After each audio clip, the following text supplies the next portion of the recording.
Hey ladies and gentlemen, what's up? Todd Falcone getting back from a meeting. And, oh, check this out. You're going to see me dressed up for the first time. I'm actually wearing slacks, a nice shirt, cufflinks. My goodness, I haven't done that in a long time. I actually had a business meeting this morning. But I have something really, really important I want to talk to you on today's blog post about.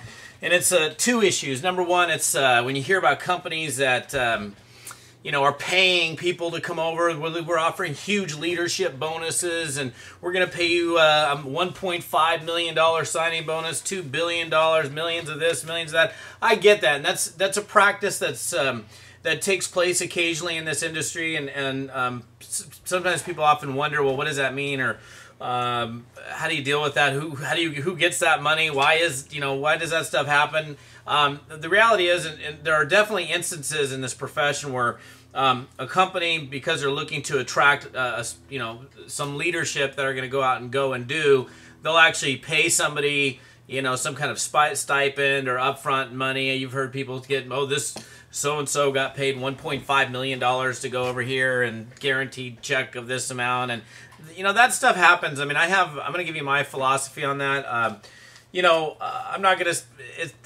How do you cover that? I think that if a company's got all the right elements in place, they've got all the right ingredients, the leadership will naturally become attracted to that company, and you don't actually have to pay somebody to come over.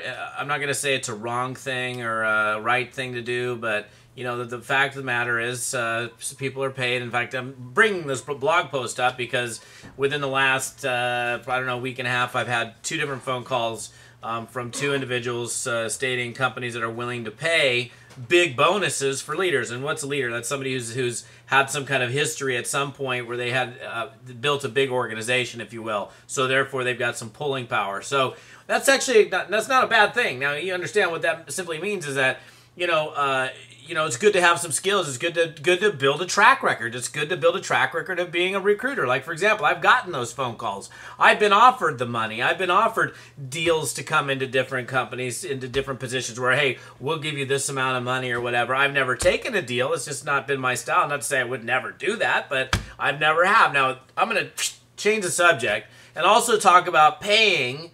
Now, this is kind of along the same subject. Just want to talk about that for a second, see how my brain works. But I also want to talk real quick about paying somebody's way in, okay? One thing you're never going to do, don't ever take out your checkbook or your credit card and pay somebody's way in to your downline organization. I mean, I know it might sound, well, gee, Todd, that's obvious, that's common sense. Well, unfortunately, some people do it sometimes. They'll actually pay somebody's way into a company.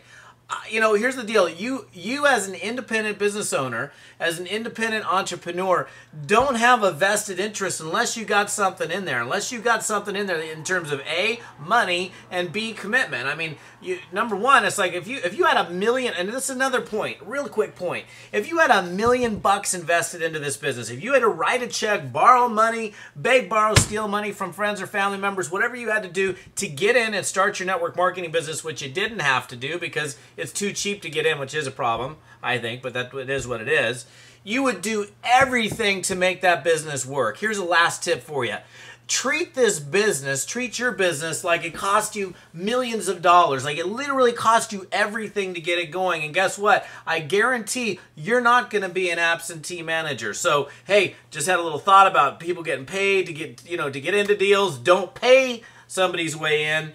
And make sure you treat your business like it cost you $1 million to get in, and you will be more successful. We'll see you on another blog post. Thanks for your time. Bye.